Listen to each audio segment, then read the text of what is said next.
Welcome to my sewing room. I am so excited about the show we have for you today. In a few minutes, I'll introduce my dear friend, June Millinger, who is with the Brothers Sewing Machine Company, and she will be my guest today. June has brought some of the most beautiful things for us to share with you. This wonderful quilt has some of the most wonderful heirloom techniques I have ever seen on it. First of all, there are little yo-yos here at the corner. And this quilt is entitled The Gingham Dog and the Calico Cat. Here is the little poem that has been sewn in by machine, of course. The joining areas have been sewn with a wing needle entredot, and floss has been run in and out and in and out. And the little gingham dog and the calico cat over here, and it says, curving around, bow wow, bow wow, bow wow, meow. I also love the corner. Let me pull this up for you. I told you, and I think this is one of the most gorgeous quilts I've ever seen. This looks like real hand applique. Guess what? It was done by machine, using all the different fabrics, putting all of them down and stitched around by machine, but it looks for the world like hand applique. What an adorable quilt. June has also brought a beautiful little dress that is hand smocked. It is ecru in blue, hand smocked, and then we're going to get to some machine stitching though. Down at the bottom there is a beautiful wing needle pin stitch. These roses are made by machine, and of course machine feather stitch is what we use almost all the time. This is the most adorable little dress. You've just got to see these fairies that have been machine embroidered on. This precious little fairy in the middle of the pinafore, and look at the skirt. My goodness, the time, even by machine, the time and effort that went into this dress, I just can imagine. Talk about being a memory dress that a little girl would remember for the rest of her life. This is really one of them. All of it done by machine, of course. And now won't you come over to the technique boards with me?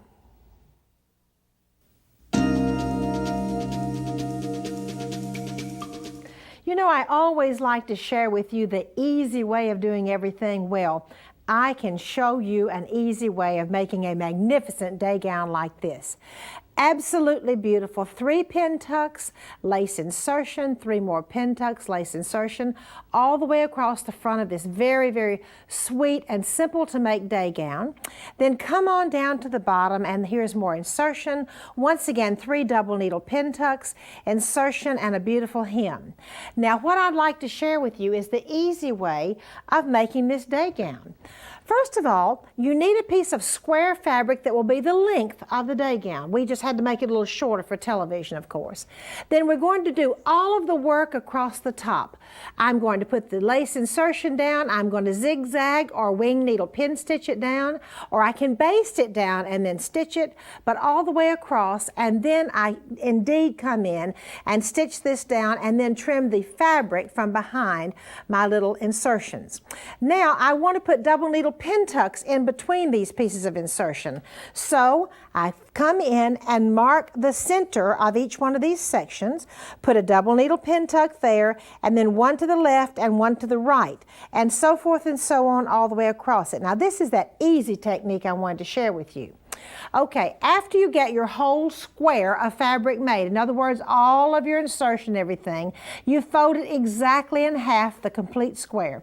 Put your pattern down on top of that square, and then cut out your day gown, your neckline, your arms, and then the sides, and then the bottom. And you lay your pattern down while it is still in a total square. I am so pleased to have as my guest today my friend June Millinger. June is Director of Education for Brother International. June, thank you so much for coming to be with us today. You're welcome. What is this itty bitty sewing machine? It's a great little machine. It's less than 15 pounds. How exciting. A tiny, tiny machine, but I understand it does big work. Oh, sure does. And we're going to show you some of those things today. Okay. Well, you know, earlier today you were talking about how to do this easy technique for lace insertion. So I thought we'd go over that again. Okay. Okay. So I had marked my fabric with the lines so that my insertion would be evenly placed. And I then used a temporary spray adhesive so that I could spray my lace insertion as it was laying on top of some wax paper. That's a good idea. Yeah. then you don't spray the fabric. That's right. So it sticks on the machine. Or to your iron. Yeah, worse still. So then once my insertion had been placed here on the lines, I was ready to go on to the next step. And that was to, if I had to, I could use my pins and pin down my insertions pieces, and I could baste them by hand, or I could use the temporary adhesive, and then I was ready to select a very, very narrow zigzag stitch. I used one that was about 1.5 millimeters in width and 0.6 in length. Tiny little zigzag. Tiny. So sweet for baby day clothes. All right. And then I was ready to go on. So once I'm ready, I can take my fabric and just place it under the foot of my machine, and I'm ready to sew. And wait till you see how great this is. You know, this machine's got a little foot controller, or you can just use a start-stop button. Just simply go down. And you know what I love so much about using that temporary spray adhesive? You really don't have to pin very much anymore. No, you don't. Now, people can pin if they'd rather. Some people don't want to use a temporary spray adhesive, Right. but it kind of makes it easier, I think, to pin. And then when you're all done, you're ready to trim. Very carefully. I might add, trim the you fabric. know, I always remember what you say about being very careful. To trim the fabric from behind the lace. Thank you so much, You're June. welcome. And next, June has another technique to share with you from that beautiful baby day gown.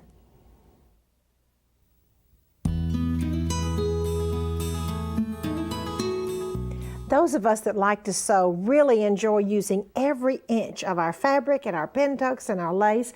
June, you have done the cutest thing here. Now let me just show you a really wonderful idea. You see, originally this day gown was all the way out here. Well, June had to cut out the neckline, of course, and so she has a little extra piece, and I just love what you've done with that little extra piece. Okay, let me hold up the finished day gown here.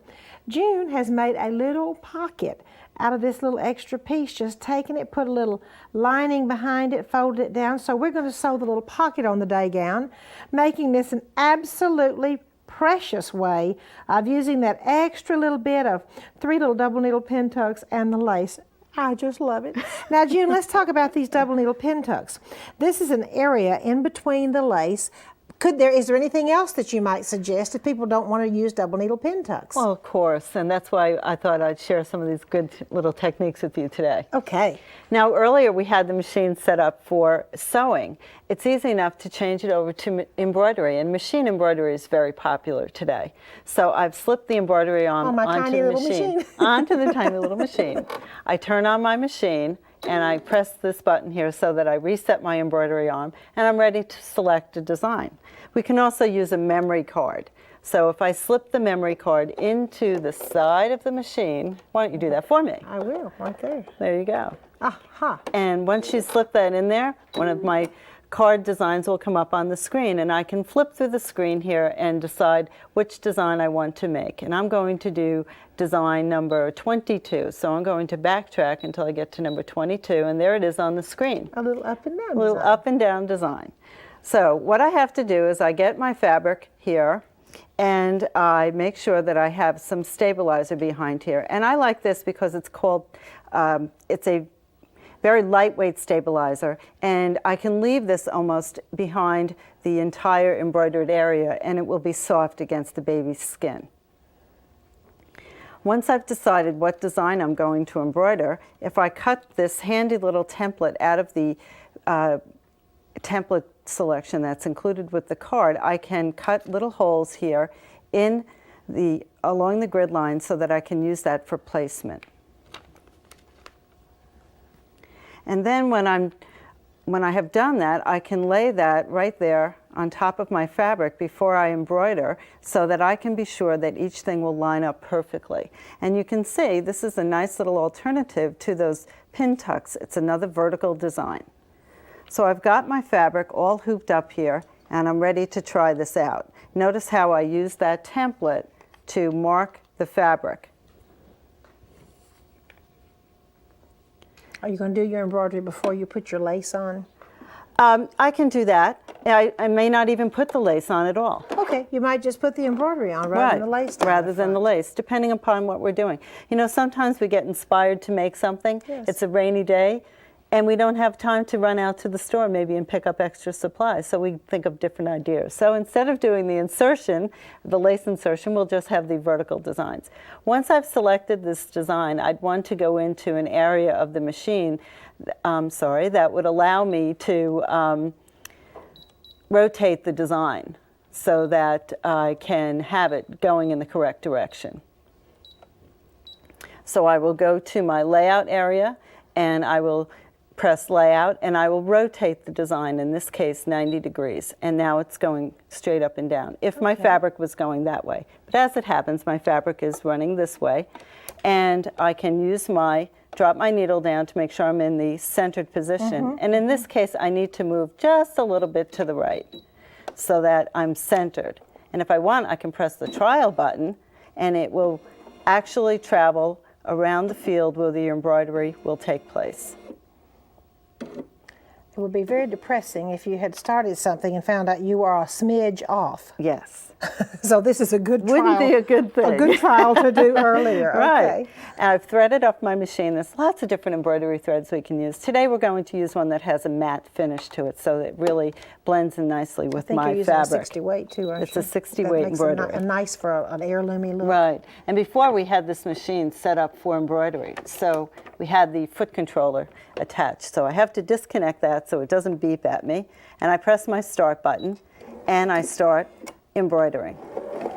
Now what I can do after this gets a few stitches gone into the design, I can trim off my excess thread, press the button again, and it will do all the embroidery for me, while I'm thinking of the next way to embellish something. Well, while you're doing that, or while you run in to stir something on the stove. That's right. I don't know that it's a good idea to put things on the stove and embroider, but I know a lot of people that do. That's right. You know what, with a machine this small, you can actually hook it up in your kitchen on the kitchen That's counter. right. It looks like to me, That's June. right. That's right.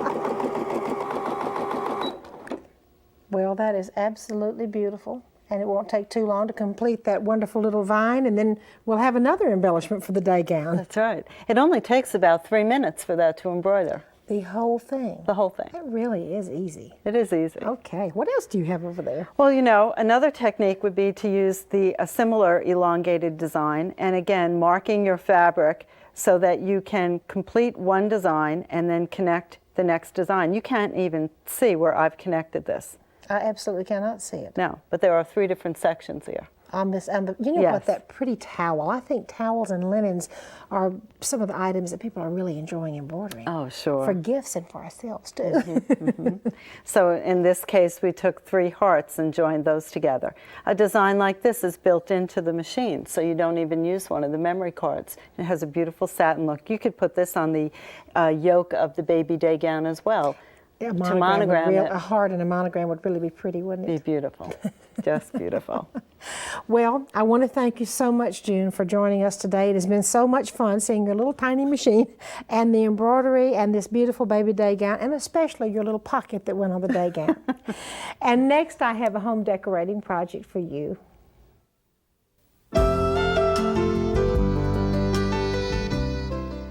This is a beautiful, beautiful lace table runner. As a matter of fact, if you look at it, you might think it's one of those antique Brussels lace table runners. Well, it isn't. We made it. The most beautiful part of this table runner, I think, is the fan. I have 6 sections which fan around, and it's very easy to make that fan. Now, this is English netting. This English netting is, I think it's about 6.5 or 7 inches wide, and we've used the English netting on each side and then plain cotton netting in the middle. To me, this is absolutely a piece that really would be lovely on anyone's table, and it's truly easy to make, especially using the little dart method to make that beautiful fan on the back. Now, it looks like it's hard, but as you know, what we do is not hard. I've already folded one of the little darts over. The first thing you do is to trace in the darts here and here, and of course we have a pattern for you. You trace in the darts, and then we're going to fold the dart. All right, I have already folded one of these darts and put 3 pins in it. Let me come up here. I'm simply going to straight stitch the dart, get my pin out. I'm going to straight stitch the dart. That's easy enough. Take my pin out, of course. And then after I straight stitch it, I'm going to go back in, trim away the dart, and then I'm going to go back in and just do a tiny, tiny zigzag and overcast it. Okay, I have straight stitched my dart, and then I'm going to come out here and trim it. Here we go. Very close to the edge, and then I'll just do a tiny zigzag to overcast it. Let me just trim it. I don't think I'll zigzag it for you. I'm just going to trim it and open it up and show you how all of a sudden our fan on the end of that beautiful table runner is beginning to appear. See how pretty that is? We'll overcast it and press it, and then I'll come in here and fold my next dart in, which is right over here. Straight stitch that, and then let me show you what the fan, isn't that pretty? I just love it.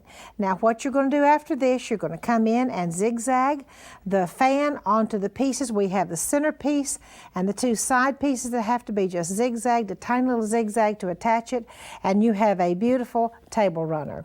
Next, I have a really interesting notion to share with you.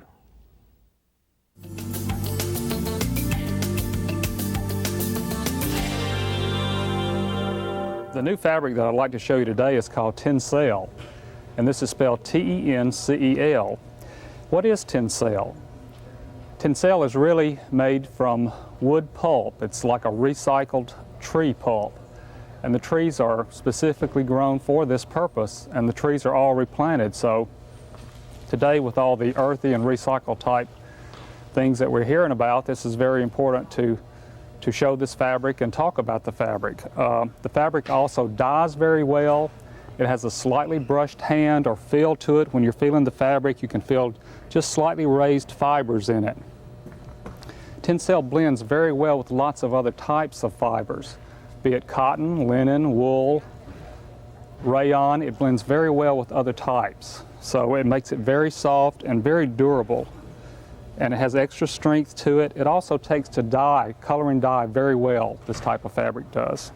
And as you can see with me moving the fabric around, there's no stiffness to it or anything. This happens to be a Tencel fiber that's blended with linen. And this fiber here is blended with rayon. Women love to wear this type of fabric. It's very soft and it washes great, and there's very low shrinkage in this type of fabric.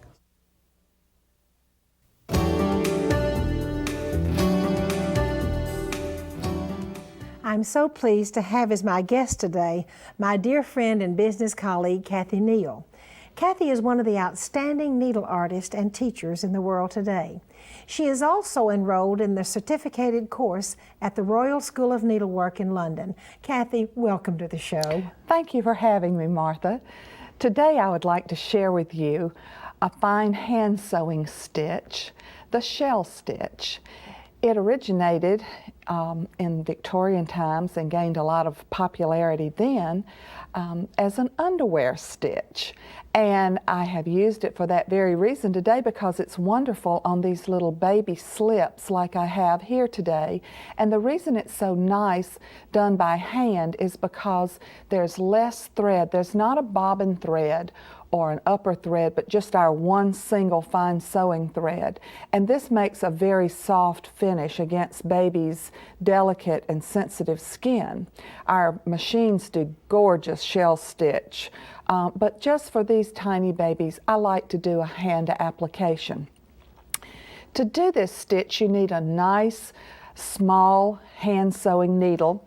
Today I've selected from my needle collection, which as you know is very extensive, I have selected an 11 between needle. This is what the quilters use, and it's a very short needle for making nice little short stitches.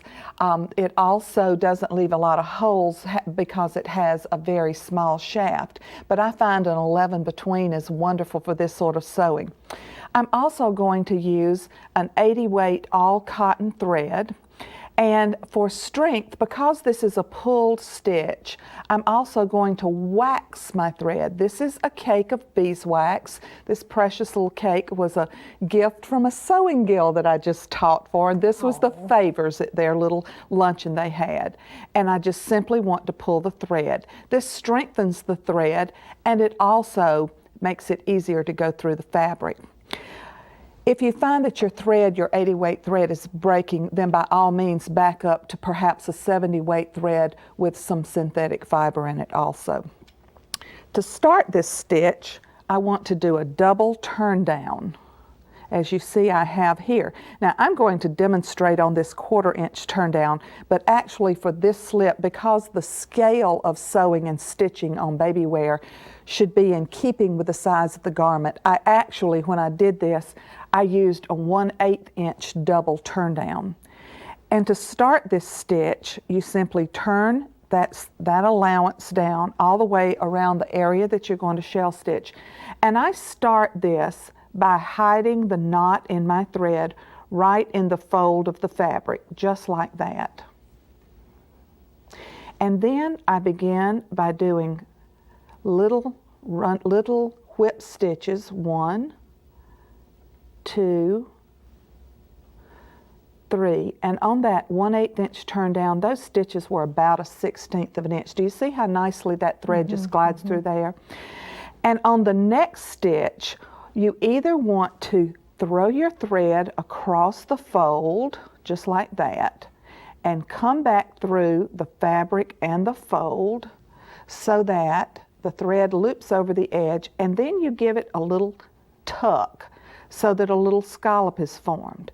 Now it's very important on the next stitch that you take to be sure, and this is why we wax that thread, is so that we would be able to give it a good tug without that thread breaking.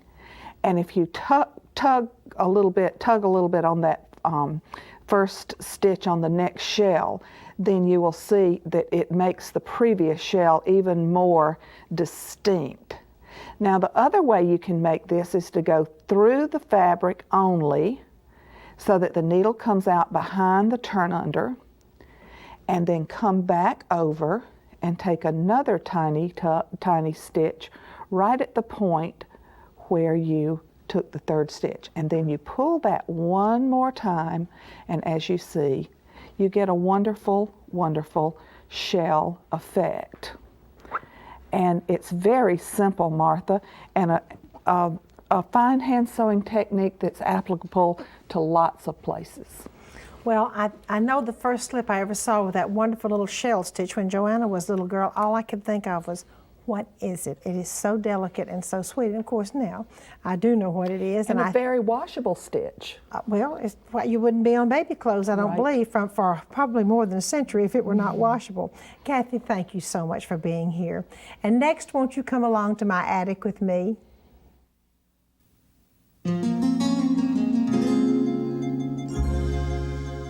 This one-piece ladies lingerie, I purchased at Portobello Road in London recently.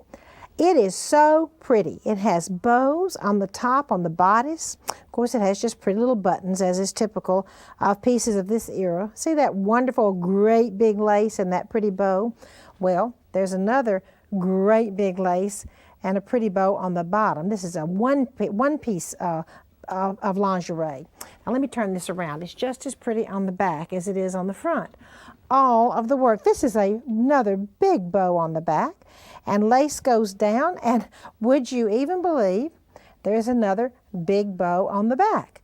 I don't think I've seen too many pieces that have quite this much embellishment. And you know what I would be willing to bet?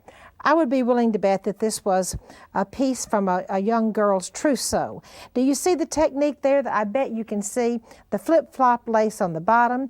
And really there's no flip-flopping in the middle of this bow. It just simply crisscrossed. And I also don't think I've ever seen a bow made with laces quite this large. But that's the traditional flip-flop bow, and I absolutely love it.